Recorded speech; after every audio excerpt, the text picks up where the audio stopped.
Good to see you. But let's continue.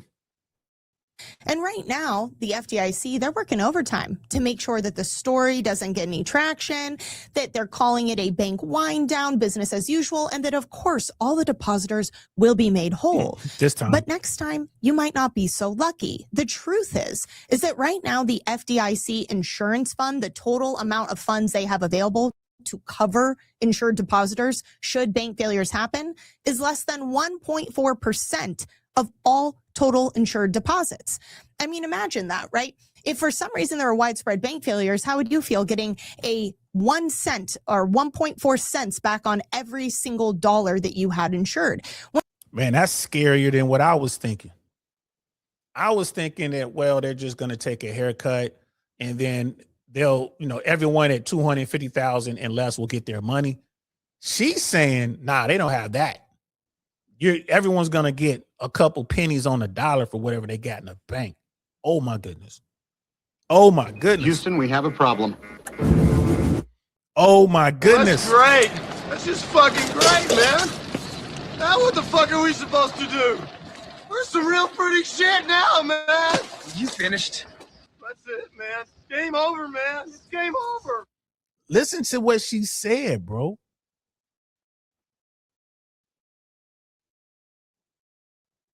Listen to some scary type people. But I'm a little bit concerned about this, bro. I'm retired, man. I got money in the bank. I got money in the system. I got skin in the game, as they say. But next time, you might not be so lucky. The truth is that right now, the FDIC insurance fund, the total amount of funds they have available to cover insured depositors should bank failures happen, is less than 1.4% of all total insured deposits. So if 4 or 5 banks go at the same time, we can only give you $1.40 on your, on your deposits. Got to make it equal. That's some, man, bro. That's enough to break the country. That's enough right there to break the country, guys. Let's listen to that one more again. We got to hear that one more again. Insurance fund, the total amount of funds they have available to cover insured depositors should bank failures happen, is total insured deposits. I mean, imagine that, right? If for some reason there are widespread bank failures, how would you feel getting a 1 cent or 1.4 cents back on every single Game over, man. It's game over. What the fuck are we gonna do now? dollar that you had insured? Wouldn't do you much good. And that's even if you get that back. See, the truth is all it's going to take is a couple of mid-sized banks before that fund is going to be depleted. And then what happens? Now, you might be saying, well, we already know what happens. The Fed is going to step in. They're going to bail us out the same way they always have, which is true up to a point. Now, let's say we go with that scenario 1. Fed steps in, there's bank bailouts, the money printer turns on. Well, in that case, you better hope you have your wealth stored in something that is not fiat currency, that is not dollar-denominated assets, because you are going to lose substantial value in your dollars. But it could mean that we roll into option 2, something we've already seen play out in Cyprus and Lebanon, a bank bail-in, where they actually use your deposits to make the institutions, the banks, whole again. We've seen how it works, where your accounts are frozen. You have no access to your funds. Sometimes it could take years before you are even able to get into your account. And that's if you have anything left.